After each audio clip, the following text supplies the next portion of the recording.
L'année est 624. Le mois est Ramadan, un jour qui changera le cours de l'histoire. Deux armées se font face à Badr. D'un côté, l'armée entièrement équipée des Quraysh avec 950 hommes. De l'autre côté, l'armée musulmane avec seulement 313 hommes et des ressources très limitées. C'est le combat de la justice contre l'oppression et de la foi, iman, contre l'incrédulité, kufr. La bataille de Badr était la première guerre qui a montré le véritable esprit de l'islam. Avant de commencer, s'il vous plaît, aimez cette vidéo, abonnez-vous à la chaîne et soutenez-nous avec vos commentaires pour que nous puissions continuer à faire plus de vidéos. Si vous êtes prêts, allons au lion de Badr.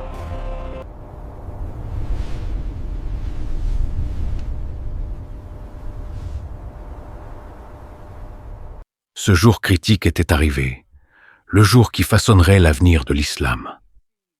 L'islam allait-il se lever avec une grande victoire, ou tout prendrait-il fin sur ce champ de bataille? C'est pourquoi le messager d'Allah a fait cette invocation. Ô Allah, si ce petit groupe de combattants est détruit, il n'y aura plus personne sur terre pour t'adorer. Mais qu'allait-il se passer sur ce champ de bataille? Et surtout, comment les choses en sont-elles arrivées à ce point? Revenons un peu en arrière. Pendant que le prophète construisait l'État islamique à Médine, il a également mis en place un système de renseignement. Il voulait être informé rapidement des menaces possibles pour la ville et connaître les régions environnantes. Au cours de la 2e année après l'hégire, un rapport lui parvint par ce système. Les mécréants de la Mecque avaient envoyé une énorme caravane commerciale dirigée par Abu Sufyan. Une si grande caravane n'avait jamais été vue auparavant. Elle transportait des marchandises sur 1000 chameaux, et la valeur totale était d'environ 50 000 dinars, une somme énorme. Il prévoyait d'utiliser les profits pour se préparer à la guerre contre les musulmans. Bien sûr, la caravane n'était pas remplie uniquement de leurs propres biens. Souvenez-vous du moment de l'hégire. Les musulmans avaient été forcés de migrer dans des conditions très difficiles, laissant tous leurs biens derrière eux à la Mecque. Les Quraysh avaient pris ces biens, les avaient ajoutés à la caravane et prévoyaient de les vendre. La richesse que les musulmans avaient autrefois gagnée par le travail acharné se transformait maintenant en armes dans les mains de l'ennemi. Même pendant sa migration, notre prophète, plein de miséricorde et de justice, avait pensé à retourner les biens des mécréants. Il avait confié cette tâche à Ali. Mais les mécréants n'ont pas montré le moindre signe d'une telle éthique. Au lieu de cela, ils ont volé les biens des muhajirouns. Le mauvais plan des mécréants de la Mecque devait être arrêté. Ils avaient forcé les musulmans à quitter leur patrie et leur avaient montré toutes sortes de cruautés. Maintenant, il était temps de leur montrer où se trouvait la vraie force. Ils devaient apprendre qu'ils ne pouvaient pas opprimer les autres à volonté. S'ils ne voyaient pas la vraie puissance face à eux, ils ne s'arrêteraient jamais. C'est pourquoi le messager d'Allah a envoyé quelqu'un surveiller la caravane, puis il a dit à ses compagnons : « Quiconque a une monture, monte et viens avec nous. » Le prophète a commencé à se préparer au cas où il rencontrerait les mécréants. Les Sahaba étaient désireux de rejoindre cette bataille. Certains ont même tiré au sort, entre père et fils, pour décider qui irait. Ils souhaitaient tous le shahada, le martyre. Une petite armée de plus de 300 hommes s'est rassemblée. Certains d'entre eux étaient encore jeunes, Mais le prophète n'a pas permis aux très jeunes de participer et les a renvoyés. L'un d'eux était Umayr ibn Abi Waqqas, qui n'avait que 16 ans. Même s'il était jeune, il souhaitait vraiment participer au voyage. Il a essayé de se cacher pour que le prophète ne le voie pas et ne le renvoie. Mais le prophète l'a vu et a dit « Toi aussi, tu retournes. » Umayr était petit et n'avait jamais attaché une épée autour de sa taille. Quand il l'a fait, l'épée traînait par terre. Son corps était petit, mais son cœur était fort. Même si le prophète avait d'abord voulu le renvoyer, il n'a pas pu ignorer le courage de ce jeune combattant et lui a permis de participer. Son frère Saad ibn Abi Waqqas a attaché l'épée autour de lui. Quand il marchait, l'épée traçait une ligne sur le sol. Umayr est devenu l'un des chouhada de Badr. À cette époque, la fille bien-aimée du prophète, Ruqayya, était très malade. Même si elle était gravement atteinte, le prophète est quand même parti pour la bataille.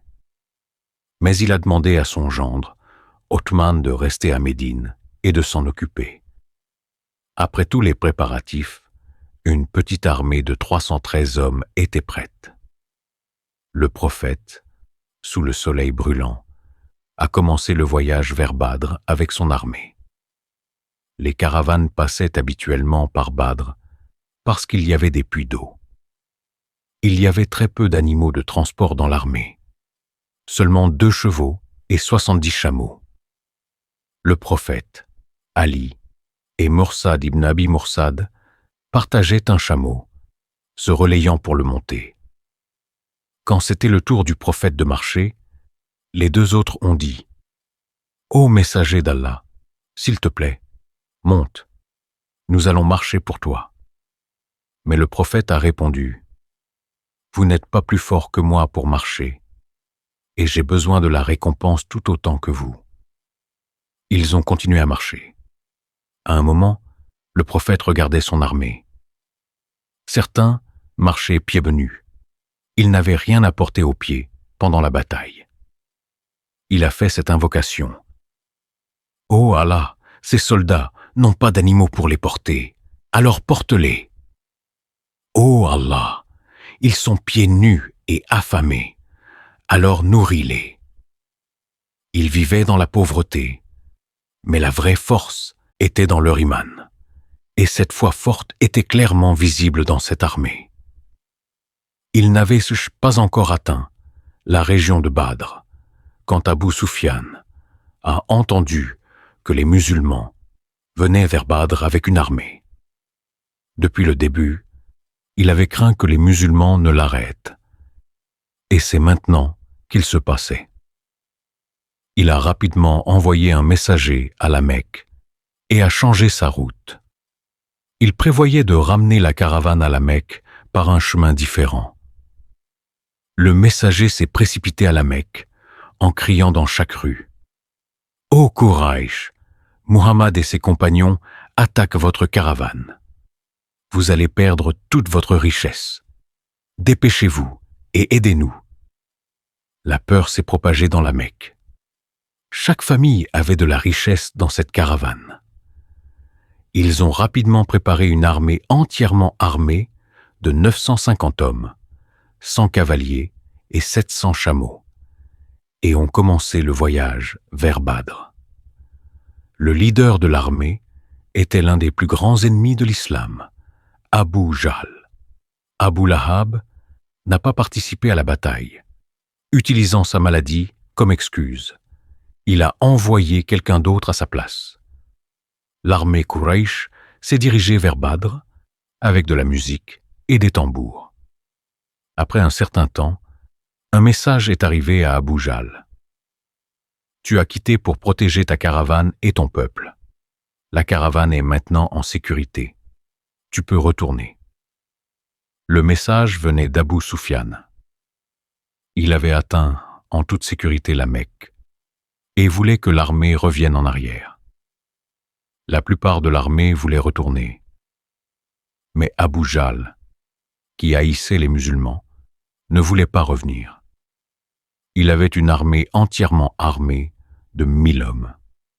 Pour lui, c'était la chance parfaite de détruire complètement les musulmans. Il a dit, « Nous ne pouvons pas revenir maintenant. Nous devons aller à Badr.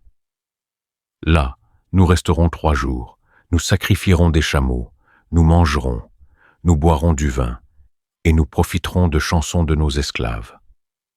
Les tribus arabes se rassembleront pour nous regarder et nous craindre. À partir de maintenant, nous serons respectés. » Il a persuadé l'armée et ils ont continué leur marche. Quand le prophète, que la paix et les bénédictions d'Allah soient sur lui, a appris que la caravane avait atteint la Mecque et qu'une grande armée ennemie venait à Badr, il a été surpris. Il ne s'attendait pas à un tel mouvement. Il a donc rassemblé les Sahaba pour discuter de la situation. À nouveau, l'un des Muhajirun, Muqaddad ibn Aswad, s'est levé et a dit « Ô messager d'Allah, nous ne te dirons pas ce que le peuple de Bani Israël a dit à Moussa. Toi et ton Seigneur allez combattre tandis que nous resterons ici. Non, nous combattrons avec toi jusqu'à la fin.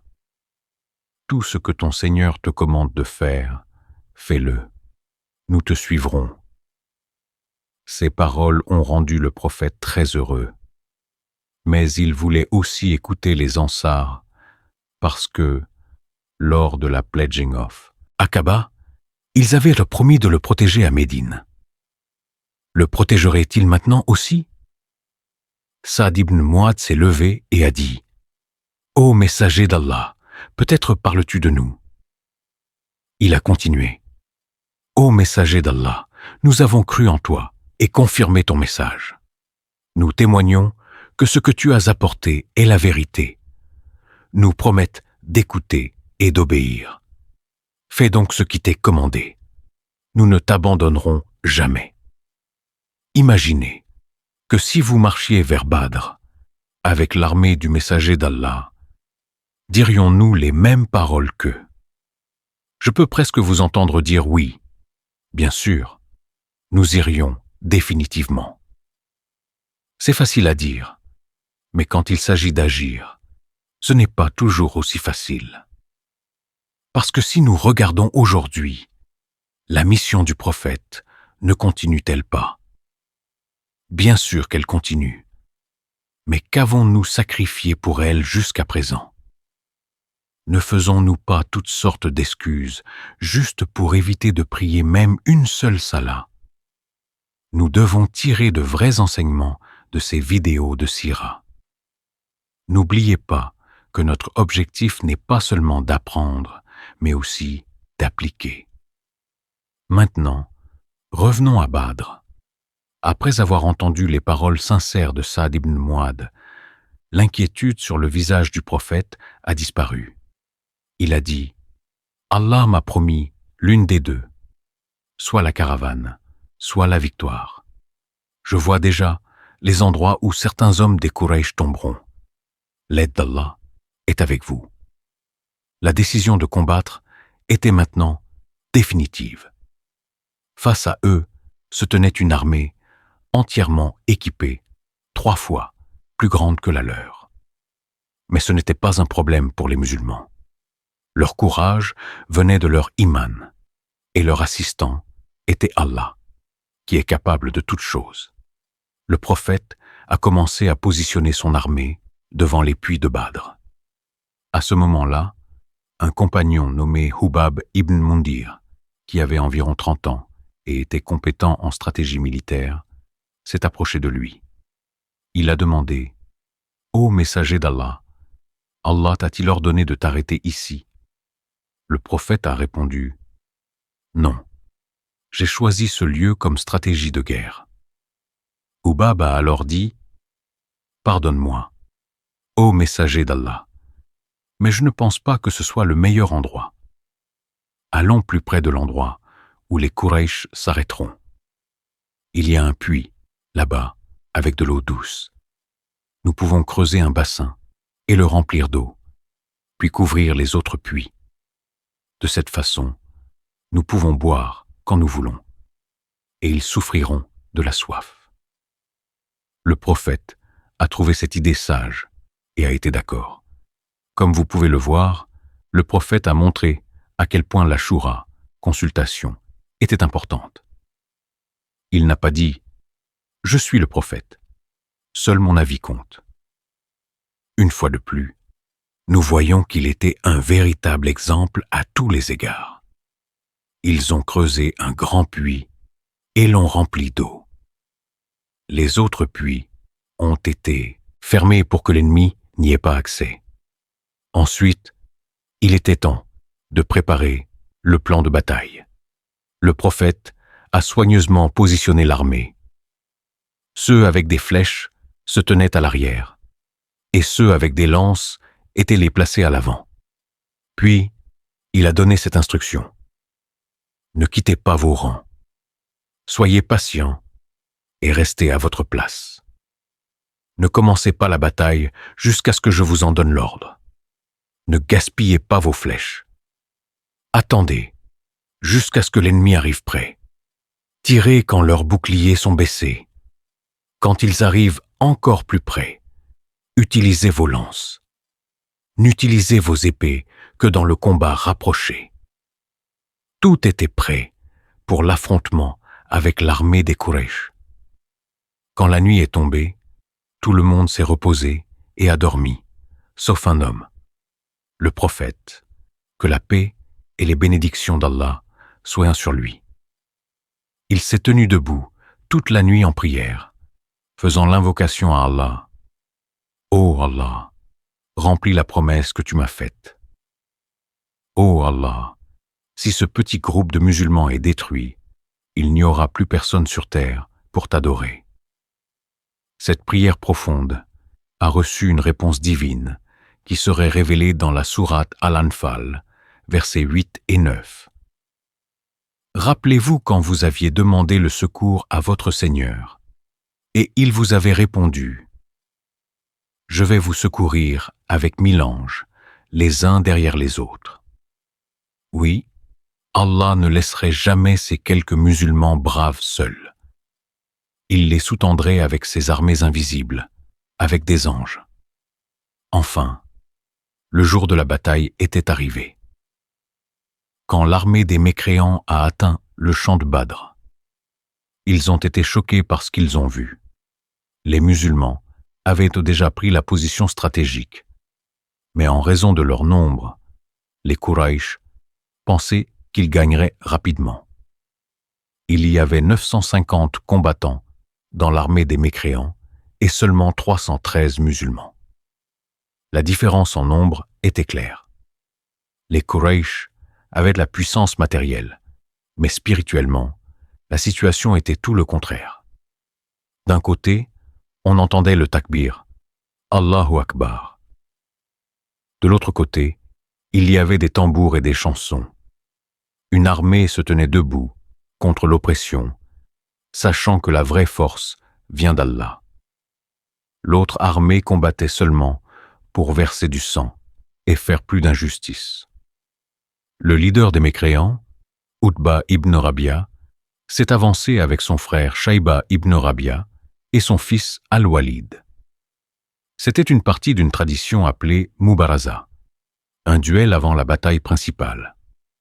1, 2 ou 3 hommes de chaque côté se battraient d'abord, puis la guerre complète commencerait. Ces 3 de la Mecque étaient tous de la famille des Umayyads. Ils portaient une jalousie profonde et une rivalité contre la famille du prophète, Banu Hashim. Ils étaient venus à Badr pour la vengeance. Les mécréants ont crié pour que 3 musulmans s'avancent.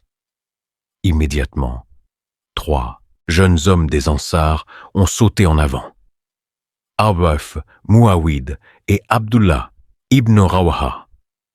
Utba les regarda et demanda avec moquerie « Qui êtes-vous » Puis il cria « Ô Muhammad, envoie des gens qui nous sont égaux pour que nous puissions nous battre. » Son objectif était de se battre avec quelqu'un de Banu Hashim. Donc le prophète a rappelé les jeunes hommes de Médine. Puis il a choisi 3 hommes des Muhajiroun, Obaïda ibn Harith, Hamza et Ali. Tous les 3 étaient de la propre famille du prophète. Utba était enfin satisfait de ses adversaires et le duel a commencé. Hamza s'est dirigé vers Shaïba. Ali s'est dirigé vers Al-Walid. Obaïda a combattu contre Utba. En quelques coups à peine, Hamza et Ali avaient vaincu leurs ennemis. Mais Obaïda et Utba continuaient à se battre durement. Tous 2 saignaient gravement. Selon la règle du Mubaraza, si un combattant remportait son duel, il pouvait aider son frère. Donc Hamza et Ali se sont précipités pour aider Obaïda et ont fini Utba. Ils ont amené Obaïda, maintenant gravement blessé, au prophète. Que la paix et les bénédictions d'Allah soient pas sur lui. Son corps était couvert de sang, mais il ne s'en souciait pas. Il voulait seulement savoir une chose. Ô messager d'Allah, ne suis-je pas un shahid? Il continuait à poser cette question. Le prophète a dit, oui, Obaïda, tu es un shahid. Quand le prophète a dit à Obaïda qu'il était un shahid, la paix est apparue sur son visage. Peu après, il a rendu son âme et a atteint la station du shahada. Il avait toujours un sourire sur son visage. Parce que pour eux, mourir sur le chemin d'Allah n'était pas la mort. C'était atteindre le bien-aimé. L'armée des mécréants était en choc. Les hommes les plus forts des Quraysh, Utba, Shaïba et Al-Walid, étaient maintenant couchés morts au milieu de Badr. Pour remonter le moral de son armée, Abu Jahl a crié « N'ayez pas peur des morts d'Utba, Shaïba et Al-Walid. » Ils se sont précipités et sont morts pour rien. Je jure qu'aujourd'hui, la victoire sera nôtre. Muhammad et ses compagnons ne sont rien qu'une bouchée facile pour nous. Il a réorganisé l'armée. Maintenant que les duels étaient terminés, la vraie bataille a commencé. Au commandement d'attaquer, les 2 armées se sont précipitées l'une vers l'autre. La guerre avait commencé avec toute son intensité. Le messager d'Allah ne se tenait pas derrière les lignes. Il combattait à l'avant, en donnant du courage à ses compagnons. Il n'a pas dit « Je suis le prophète, vous combattez ». Il était avec eux, les motivant par ses paroles et ses actions. Sa bravoure était si forte que plus tard, Ali a dit « Ce jour-là, le plus courageux, le plus héroïque, c'était lui. » Personne n'était plus proche de l'ennemi que le prophète, que la paix et les bénédictions d'Allah soient vainquantes sur lui. Hamza, Ali et Oumar frappaient chaque ennemi face à eux. Leurs épées coupaient à travers les rangs de l'ennemi. Les Sahaba attaquaient de toute leur force. L'un de ceux sur le champ de bataille, ce jour-là, était Abu Bakhtari ibn Hisham. Vous vous souvenez de son nom? À la Mecque, quand les musulmans étaient boycottés, il était l'un des 5 hommes qui s'opposaient au boycott. Il se tenait à différents endroits de la rue et appelait les gens à résister à l'injustice. Abu Bakhtari était l'une des raisons pour lesquelles le boycott a pris fin. Mais maintenant, il était sur le champ de bataille et pas du côté des musulmans. Avant la bataille, le prophète avait déclaré certaines personnes comme protégées, ce qui signifiait qu'elles ne devaient pas être blessées. Abu Bakhtari était l'une d'elles. Un bel exemple de wafa, loyauté, n'est-ce pas? Le prophète lui avait donné une autre chance de croire. Pendant la bataille, il a rencontré un sahabi nommé Mujazer ibn Ziyad. Mujazer a essayé d'éviter de le combattre parce qu'il connaissait l'ordre du prophète. Abu Bakhtari ne comprenait pas cela et a demandé « Pourquoi ne me combattes-tu pas ?» Quand Mujazer a expliqué l'ordre du prophète, Abu Bakhtari s'est fâché. Même s'il avait dit cela, aujourd'hui, je vais te combattre. Il a rejeté la gentillesse du prophète et a attaqué Mujazer. Mujazer a essayé de s'échapper, mais à la fin, il n'a eu d'autre choix que de se battre et de tuer Abu Bakhtari. La bataille s'est intensifiée. Le prophète a pris une poignée de poussière, l'a lancée vers l'ennemi et a dit « Que leur visage soit sans couvert de honte. Ô Allah, envoie la peur dans leur cœur et fais trembler leurs pieds. » La poussière a atterri dans les yeux de toute l'armée ennemie. Ils ne pouvaient ne pas voir. Allah a décrit ce moment dans le Coran. Ce n'est pas toi qui as jeté quand tu as jeté, mais c'est Allah qui a jeté. Sourate Al-Anfal. Peu de temps après, un vent a commencé à souffler, comme jamais vu auparavant. Il est devenu impossible de voir. Les mécréants ont été dispersés dans toutes les directions. Puis, un deuxième vent fort a soufflé, puis un troisième. Allah a tenu sa promesse. Il a envoyé des anges pour aider les croyants. Les mécréants étaient confus et accablés. Ils pensaient qu'il n'y avait que 300 musulmans. Mais soudain, l'armée musulmane semblait plus grande et plus forte. L'ennemi qui avait dit « Ils ne sont qu'une bouchée facile pour nous ». Abu Jahl cherchait maintenant une place pour se cacher. Tout le monde était à sa poursuite.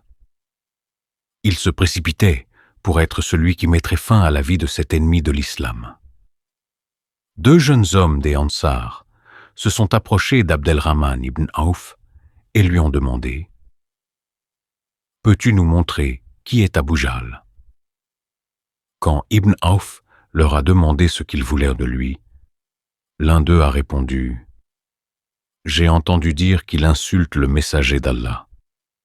Je jure par Allah, dans les mains duquel est ma vie, que si je le vois, je le tuerai ou je mourrai face à lui. » Ces jeunes hommes courageux étaient Muaz et Muawid, les fils d'Afa bint Ubid.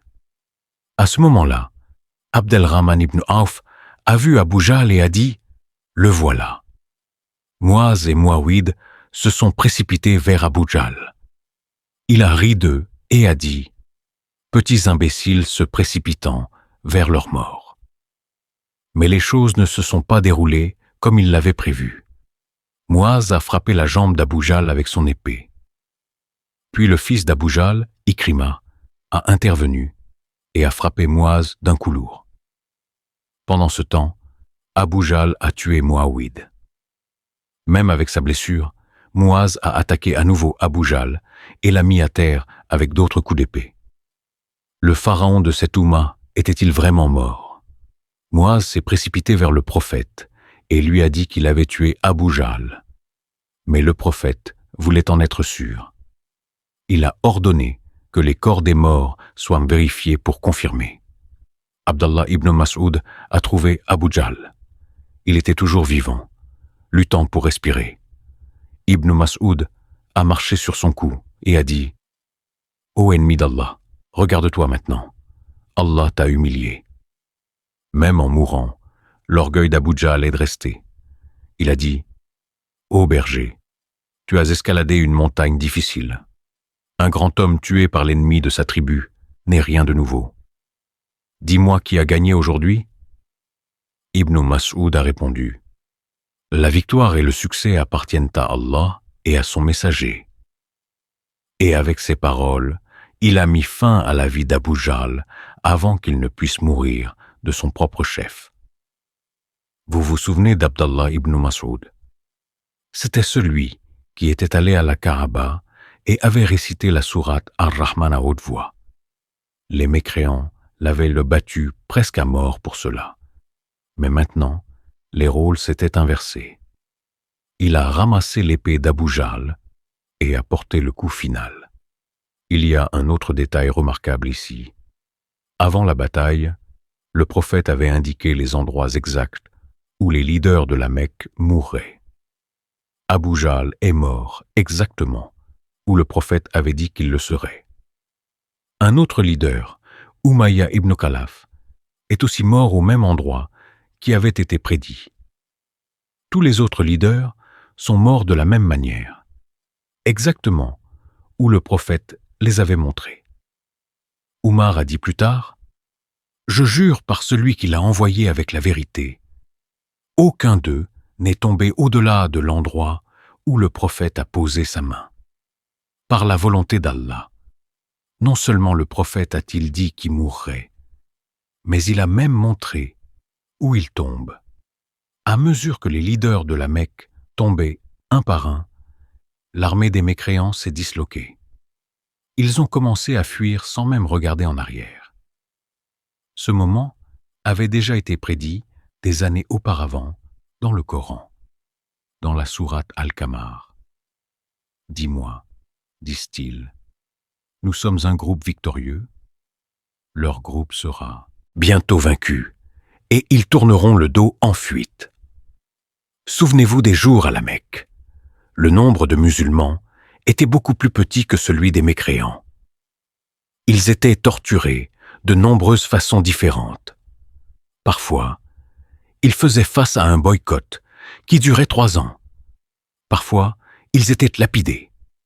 D'autres fois, ils étaient insultés.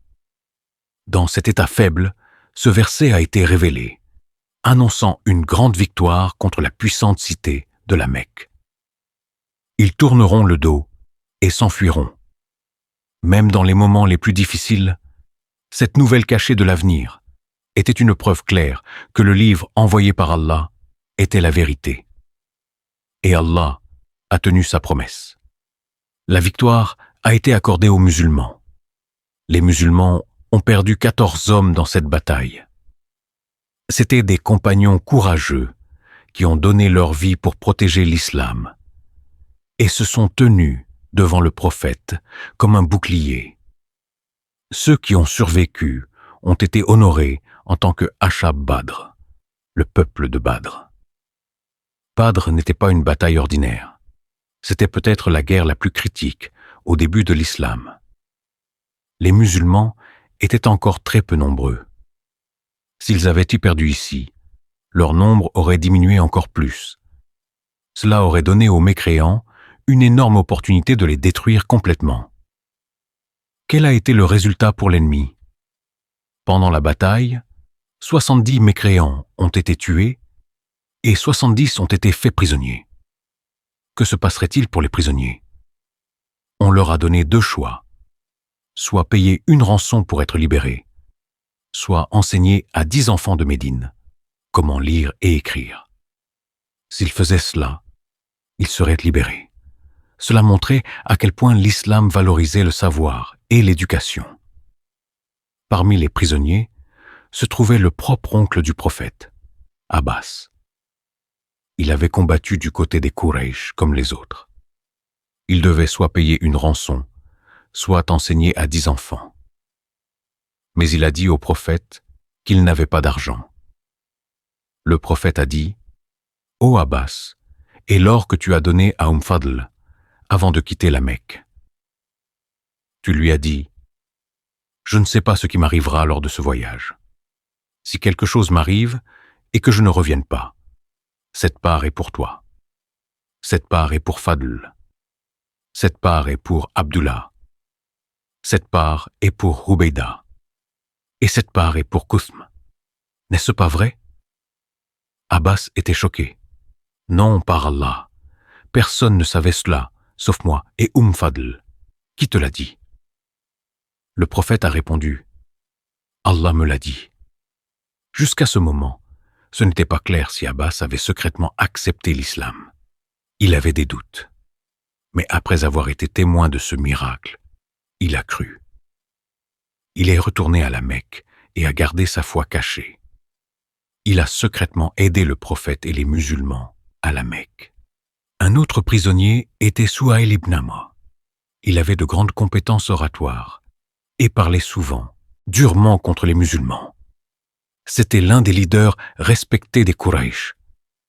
Oumar le connaissait très bien. Quand Oumar l'a vu parmi les prisonniers, il a dit, « Ô messager d'Allah, laisse-moi lui casser les dents de devant pour qu'il ne puisse jamais parler contre toi. » Ces paroles puissantes avaient l'habitude de motiver les mécréants des Quraysh contre nous. Mais le prophète de miséricorde, a répondu avec des paroles qui ne seraient pleinement comprises que des années plus tard. « Laisse-le, ô Oumar. Il est à espérer qu'un jour il atteindra une position qui te plaira. » Mais comment cela pouvait-il se produire? Plus tard, Suhail deviendrait musulman.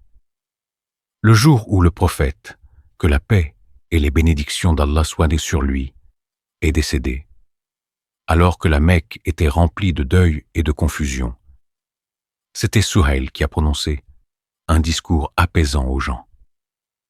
Tout le monde avait l'impression que le monde avait pris fin. Mais ces paroles ont apporté la paix à leur cœur ce jour-là. Oumar a finalement compris ce que le prophète avait voulu dire quand il a dit qu'il atteindrait une position qui te plairait. Les musulmans n'étaient-ils plus faibles ou peu nombreux? Pendant que Médine célébrait une grande victoire, la Mecque était en deuil. La Mecque avait perdu ses hommes les plus importants. Abu Lahab, qui était déjà malade et vieux, ne pouvait pas supporter la nouvelle. Sa colère et sa douleur l'ont submergé, et il est mort en moins d'une semaine. Parce que sa maladie aurait pu être contagieuse, ses propres fils se sont éloignés de son corps. Quand l'odeur de son cadavre est devenue insupportable, il a été traîné et enterré en secret. Un autre ennemi féroce de l'islam avait disparu. Tout se passait en faveur des musulmans. Dans la prochaine partie de cette histoire, nous verrons une nouvelle joie dans la maison du prophète. Sa fille Fatima se mariera. Nous nous concentrerons davantage sur la vie familiale et le caractère du prophète. Comment il a traité ses épouses, comment il s'est comporté avec les enfants, et bien plus encore. Mais en même temps, de nouveaux problèmes vont commencer. Les tribus juives à Médine vont commencer à créer de l'agitation et de la tension. Jusqu'où ces événements iront-ils? Comment le prophète réagira-t-il? Nous verrons tout, étape par étape.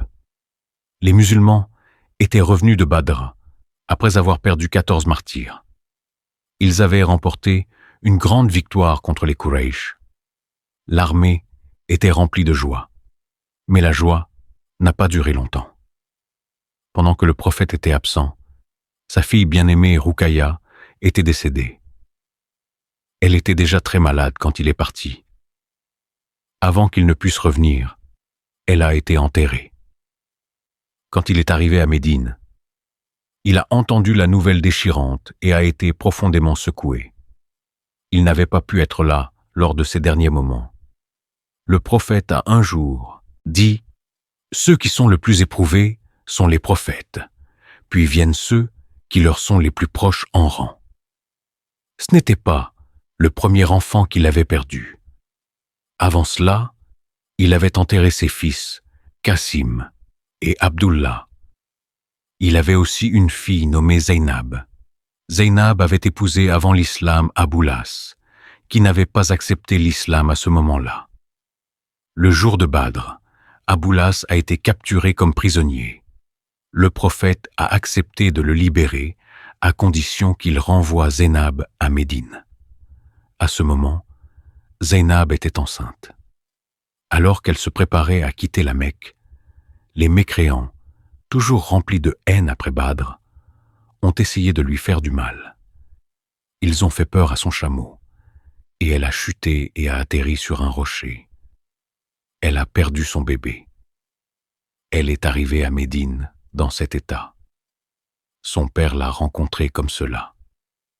Devrait-il pleurer le petit enfant qu'il n'avait jamais eu, ou la douleur de sa fille? Le traumatisme de cette chute a causé des dommages physiques durables. Quelques années plus tard, Zaynab est décédée en raison de ses blessures. Le prophète a enterré 6 de ses 7 enfants de ses propres mains. Seuls ceux qui ont perdu un enfant peuvent comprendre à quel point c'est douloureux. Et il a vécu cette douleur 6 fois. Mais les épreuves de sa vie n'ont pas pris fin avec la perte d'enfants. Si sa vie avait été sans difficulté ni chagrin, comment aurait-il pu devenir un exemple et un guide pour les gens qui souffrent des difficultés de ce monde? Pendant 14 ans, quiconque de l'Oumma a affronté des difficultés aurait pu trouver un reflet d'eux-mêmes dans la sira du prophète. Que la paix et les bénédictions d'Allah soient sur lui. Mais l'une des plus belles qualités du messager d'Allah était ceci. Malgré toute la douleur qu'il a vécue, il pouvait quand même sourire. Comme le prophète Yacoub, il dirait « Je ne me plains de ma douleur et de mon chagrin qu'à Allah ». Il se tournerait vers son Seigneur avec toutes ses préoccupations, cherchait refuge en lui et puisait de la force en lui. Il s'appuyait sur Allah si profondément et sincèrement que malgré tout, il pouvait quand même sourire. Il voyait les choses à travers une lentille de beauté, pensait positivement et se concentrait sur le bien. Il était capable de laisser la douleur derrière lui et de trouver la paix dans les nouvelles bénédictions. L'une de ces bénédictions était le mariage de sa fille Fatima. Fatima était celle qui ressemblait le plus au prophète. Son mari était Ali, que le prophète avait élevé et enseigné depuis l'enfance. La lignée du prophète continuerait à travers Fatima et Ali. Un mariage très simple et modeste a eu lieu. C'était un foyer construit sur le bonheur et la paix. De cette maison sont venus 2 beaux enfants, Hassan et Hussein. Le prophète a montré un amour et une miséricorde incomparable envers ses petits-enfants. Une fois, en donnant un coup de bas, il a vu Hassan et Hussein trébucher. Même si tout le monde l'écoutait, il est descendu du minbar, les a pris et est revenu avec eux. Parfois, il se mettait à 4 pattes et les laissait monter sur son dos. Quand l'un d'eux montait sur son dos pendant le sujoud, le prophète allongeait son sujoud, juste pour ne pas interrompre le jeu de l'enfant. Il avait l'habitude de dire « Ils sont mes 2 fleurs de basilic de ce monde ». Il embrassait leur tête et leur cou, les étreignait et les serrait fort. Une telle affection était rare, surtout à cette époque. Une fois, un homme a vu le prophète embrasser Hassan et a demandé « Tu embrasses tes enfants. J'ai 10 fils, et je n'en ai jamais embrassé aucun. » Le prophète a répondu « Si Allah a retiré la miséricorde de ton cœur, que puis-je faire pour toi ?» Une autre fois, alors qu'il était assis avec ses compagnons, une boisson a été apportée. C'était sa sunna de commencer par la droite. Mais c'était aussi sa sunna d'honorer les aînés. À ce moment, la personne à sa droite était un enfant, et il y avait des aînés à sa gauche. Qu'a-t-il fait? Il n'a pas donné la boisson directement à l'aîné ni à l'enfant en premier. Il a d'abord demandé la permission de l'enfant de servir l'aîné en premier. Mais l'enfant voulait la boire lui-même. Donc, le prophète a respecté son souhait et a commencé avec lui. Cet enfant assis à côté du prophète deviendrait plus tard l'un des plus grands érudits parmi les Sahaba, Ibn Abbas. Un autre exemple. Quand le prophète a migré vers Médine, un garçon de 12 ans, nommé Anas ibn Malik, a été amené pour l'aider dans ses tâches quotidiennes. Le prophète l'a élevé avec un tel soin et lui a donné tellement de confiance qu'Anas a atteint un niveau exceptionnel. Il est devenu un exemple vivant de la manière d'élever un enfant. Anas a dit « Le messager d'Allah ne m'a jamais dit à propos de quelque chose que j'ai fait « Pourquoi as-tu fait cela ?» Et il ne m'a jamais dit à propos de quelque chose que je n'ai pas fait « Pourquoi ne l'as-tu pas fait ?» Anas a passé 10 ans sous la protection et la formation du prophète et est devenu l'un des plus grands érudits parmi les Sahaba.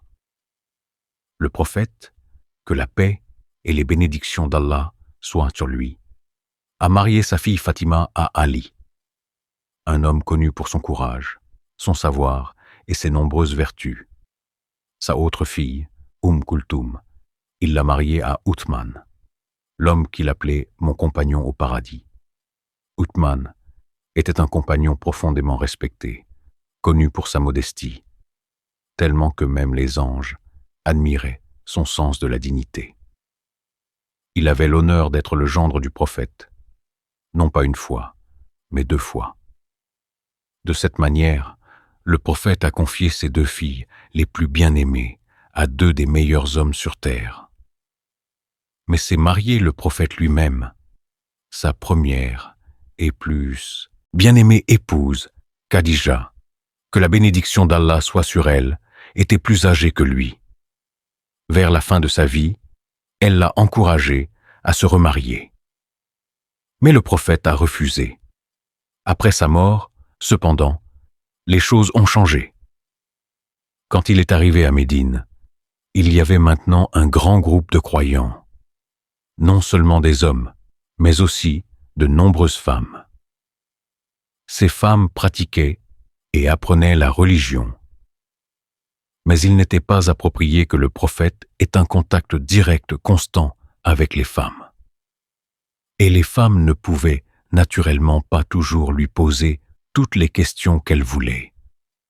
Certaines questions étaient trop sensibles ou privées. Il devait y avoir des femmes près du prophète qui pourraient enseigner et guider les autres femmes. Ses épouses prendraient ce rôle. Les femmes de l'Oumma pourraient lui poser ce qu'elles ne pouvaient pas poser directement au prophète. Elles pourraient apprendre d'elle chaque fois que nécessaire. Les compagnons observaient le prophète de près chaque jour, mais ils ne pouvaient pas voir sa vie privée à la maison. C'étaient ses épouses qui partageraient plus tard ses enseignements et habitudes avec les gens. C'est pourquoi, pendant son temps à la Mecque, le prophète vivait avec une seule épouse pendant 10 à 11 ans. Mais pendant la période de Médine, il a commencé une vie avec plusieurs mariages. Malheureusement, les ennemis de l'islam ont faussement affirmé que c'était à cause de la luxure. Quand ils ne pouvaient pas attaquer son message, ils ont attaqué son caractère. Mais son histoire de vie prouve clairement le contraire. À l'âge de 25 ans, quand de nombreuses femmes de sa tribu l'admiraient, il a épousé une femme de 40 ans, Khadija, que la bénédiction d'Allah soit sur elle. S'il avait voulu, chaque famille noble des Quraysh aurait offert leur fille, et il est resté marié à elle seule jusqu'à l'âge de 50 ans. Le désir est normalement le plus fort entre les âges de 15 et 40.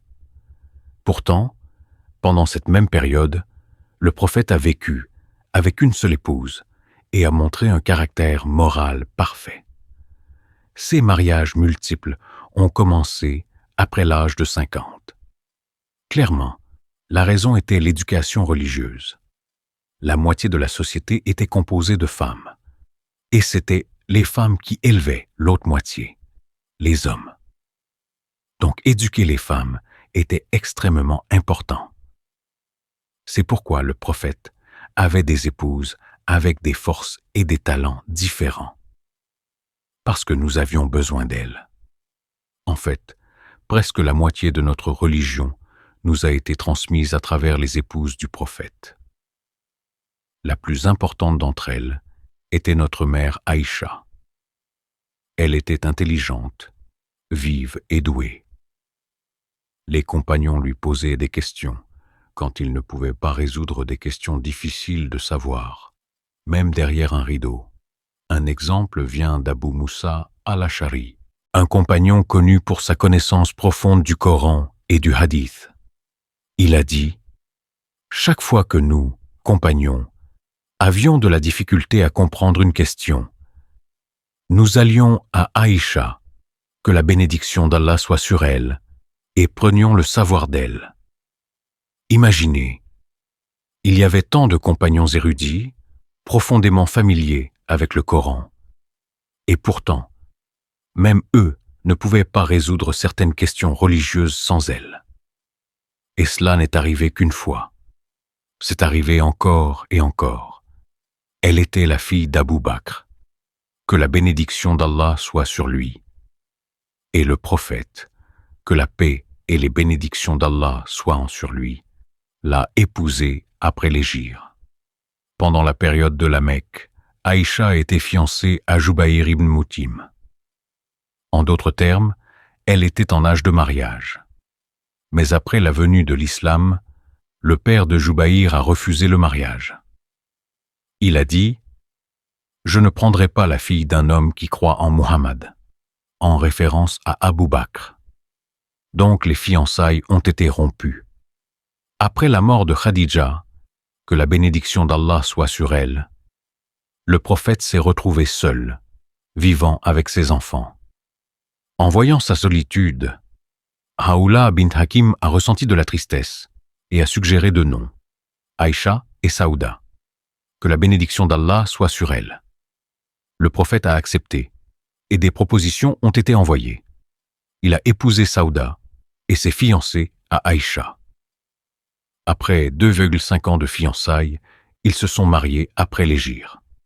Donc, avant le prophète, Aïcha avait été fiancée à Jubayr. Nous ne savons pas combien de temps ces fiançailles ont duré, mais elles ont pris fin. Des années plus tard, elle s'est fiancée au prophète et l'a ensuite épousé. Elle a dédié sa jeunesse et tous ses talents à l'apprentissage de l'islam. Après la mort du prophète, elle est restée une source vitale de savoir pendant 46 années supplémentaires. Cela révèle une sagesse profonde, une qui est très importante pour nous. Notre religion a deux sources principales, le Coran et la Sunna, la manière du prophète. Pendant qu'il était vivant, les gens pouvaient directement lui poser des questions sur n'importe quoi.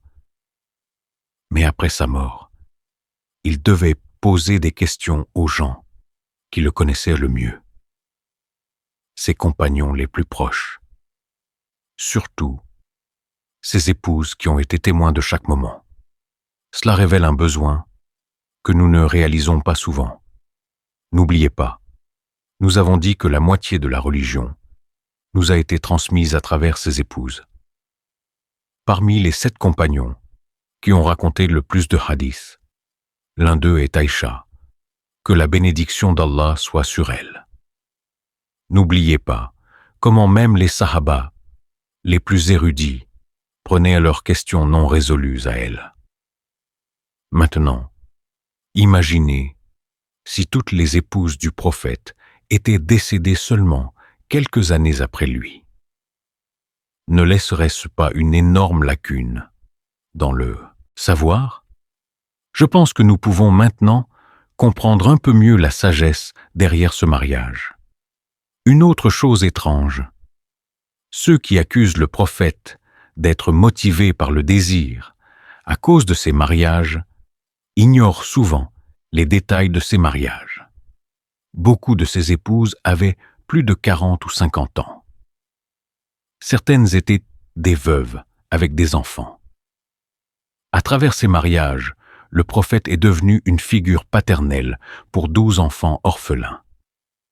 Aujourd'hui, les gens hésitent à marier quelqu'un qui a même un seul enfant. Et même quand ils le font, combien d'entre eux deviennent vraiment un bon parent? Mais ces 12 enfants adoraient profondément le prophète. Il a assumé cette énorme responsabilité avec soin, amour et patience. Alors, posez-vous cette question. Ces mariages peuvent-ils avoir quelque chose à voir avec la luxure? Où montrent-ils la force, la miséricorde et le leadership d'un messager envoyé à toute l'humanité? Alors, quelle était la relation du prophète avec ses épouses tout au long de tous ces mariages? Normalement, un leader ou un dirigeant a des douzaines, voire des centaines de questions à traiter. Il n'a souvent pas assez de temps pour tout faire. Cela signifie habituellement de sacrifier le temps avec la famille. Mais le prophète avait une gestion du temps incroyable. Pensez-y, il y avait des tensions politiques avec la Mecque et il devait toujours être préparé et prudent. À Médine, il y avait des perturbations constantes, des hypocrites et de certaines tribus juives dont ils devaient tous s'occuper. Et nous explorerons cela plus en détail plus tard. Il devait rester vigilant par rapport aux tribus arabes environnantes et aux États étrangers. Il devait diriger les 5 prières quotidiennes à la mosquée et répondre aux nombreuses questions des compagnons. Il devait enseigner et former ses disciples. Et en temps de guerre, il était à l'avant de l'armée, ne donnant pas d'ordre de loin. La nuit, au lieu de se reposer, il se levait pour l'adoration, l'ibada. Sa vie d'adoration était si intense que pendant 1400 ans, personne de son Oumma ne l'a jamais égalé. Et plus vous tournerez les pages de sa sira, plus la liste de ses responsabilités s'allonge. Et pourtant, il a réussi dans chacune d'entre elles. Alors maintenant, posez-vous cette question. Combien d'attention un homme aussi occupé pouvait-il donner à ses épouses? La réponse: il leur a donné tant d'amour et de soin que même après 1400 ans, nous essayons toujours d'atteindre son niveau. Comment quelqu'un sous une telle pression pouvait-il trouver le temps de courir avec Aïcha pour s'amuser?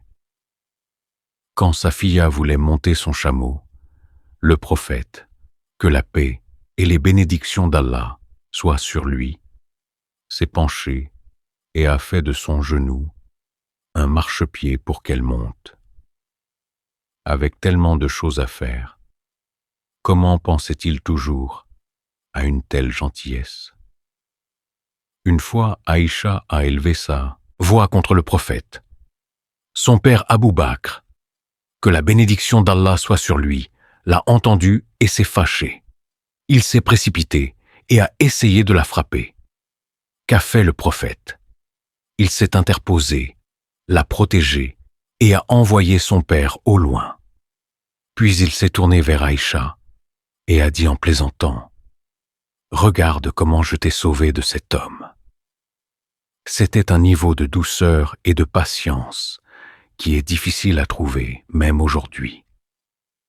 Non seulement il ne s'est pas fâché ou n'a pas levé la main, mais il a fait une blague pour détendre l'atmosphère. Comparez cela à certains hommes aujourd'hui qui ne demandent même pas l'opinion de leurs épouses sur de petites questions. Pendant que le prophète consultait ses épouses, même lors de décisions critiques, il leur a dit qu'il les aimait. Il a loué leurs bonnes qualités. Il les a fait sentir valorisés et chéris. Maintenant, pensez à ceci. C'est un homme qui a reçu la révélation, qui a parlé avec Jibril, Gabriel, et qui a été salué par les anges.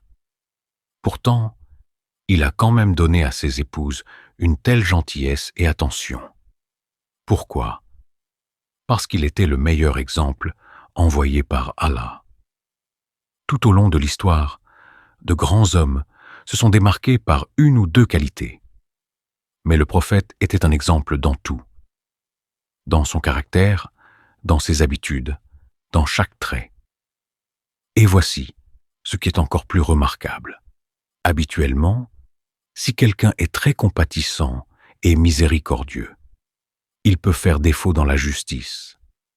Et si quelqu'un est extrêmement juste, il manque souvent de douceur. Mais le prophète, que la paix et les bénédictions d'Allah soient sur lui, était incomparable dans les deux.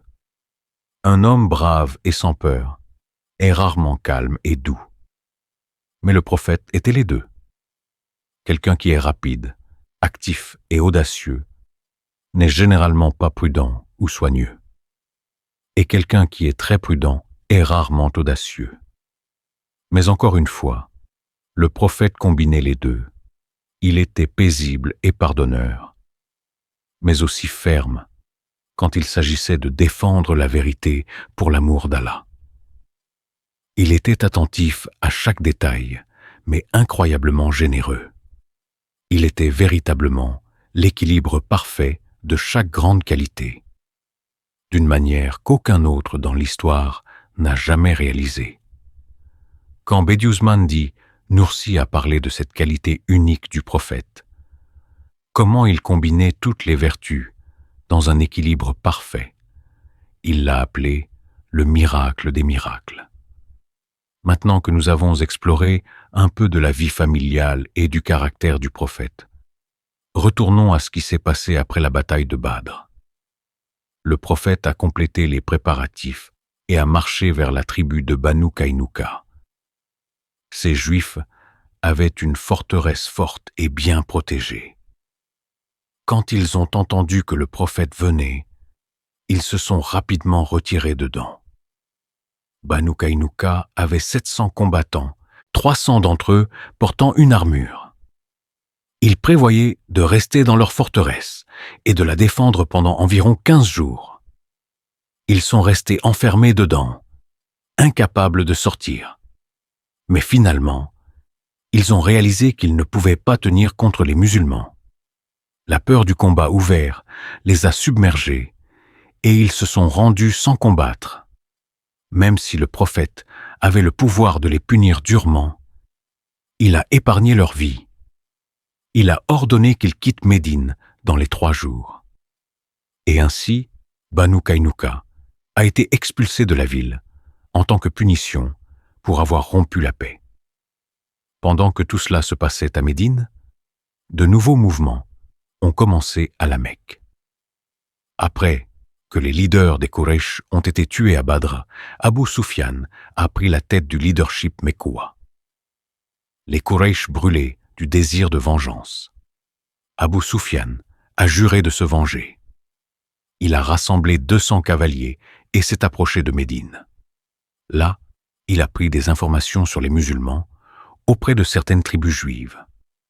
Il a ensuite attaqué une zone près de Médine appelée Urana, brûlant 2 maisons et certains palmiers. Il a aussi tué 2 musulmans. Quand il a entendu qu'une force musulmane de 200 hommes venait vers lui, il s'est rapidement enfui. Dans son esprit, ce petit acte était la vengeance. Mais les Quraysh étaient loin d'être satisfaits. La douleur de perdre leurs proches à Badr brûlait toujours dans leur cœur. Ils voulaient plus. Et finalement, le moment qu'ils attendaient était arrivé. Une caravane commerciale était revenue. Les prophètes ont été rassemblés en un seul endroit et du soutien des tribus voisines a été demandé. Des plans pour une grande campagne militaire ont été mis en place avec grand soin. Les Quraysh préparaient une armée de 3000 hommes. Une bataille difficile et douloureuse approchait. Qu'allait-il se passer dans cette guerre? Qui serait le vainqueur? La bataille que le prophète a décrite comme l'un des 2 jours les plus durs de ma vie. La bataille d'Ohod nous attend dans la prochaine vidéo. S'il vous plaît, abonnez-vous à la chaîne, aimez la vidéo et soutenez notre travail pour continuer à vous apporter l'histoire de vie du messager d'Allah. Que la paix et les bénédictions d'Allah soient sur lui.